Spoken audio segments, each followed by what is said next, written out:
Israel was in crisis. In the days of King Saul, tensions with the Philistines reached their peak. The hills of Judah were covered with dust and fear.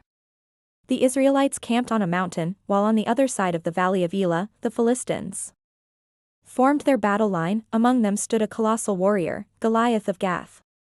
His voice boomed like thunder, and his bronze armor shone like the sun at dawn.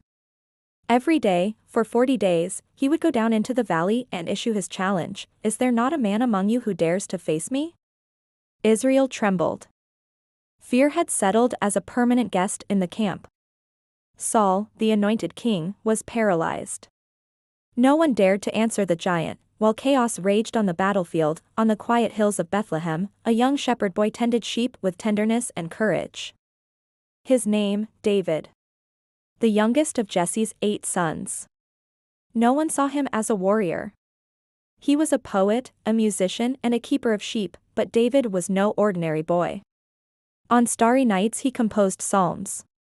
When lions or wolves attacked, he would run with sling and staff and chase them away. He was a shepherd, yes, but with the soul of a king. One day, his father sent him to bring bread and cheese to his brothers in the camp. David obeyed. And fate awaited him. David arrived just as Goliath was shouting his 40th insult. The soldiers trembled. But David, indignant, asked, "Who is this uncircumcised Philistine to challenge the army of the living God?" His words were fire. Some scoffed, but others brought him before King Saul.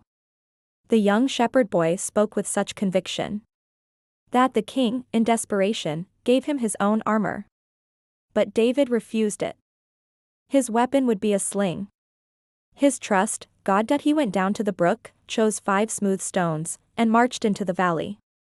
A shepherd against a monster. The sky held its breath. David descended into the valley with his sling. Goliath saw him and laughed scornfully. "Am I a dog, that you come to me with sticks?" But David was undeterred. "You come to me with sword and spear, but I come in the name of the Lord of hosts." Absolute silence. The giant advanced. David ran toward him. He swung his sling and hurled a stone with divine force.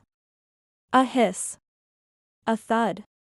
And Goliath fell like a felled oak. The valley trembled. Disbelief gripped everyone. A shepherd had defeated a monster. David took the sword of the fallen Goliath and raised it to heaven.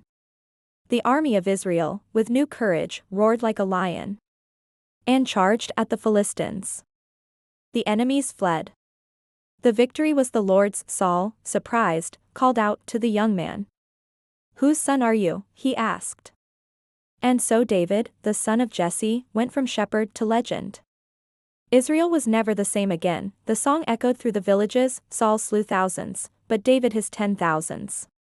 And although his throne was still some time away, his destiny was already written. David's story was not just a battle, it was a revelation.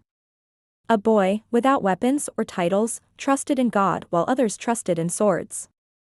His victory showed that God's power does not depend on size, but on faith. Centuries later, David's lineage would bring another brave shepherd into the world, Jesus, the Son of God. Also without a sword, also with a heart full of faith.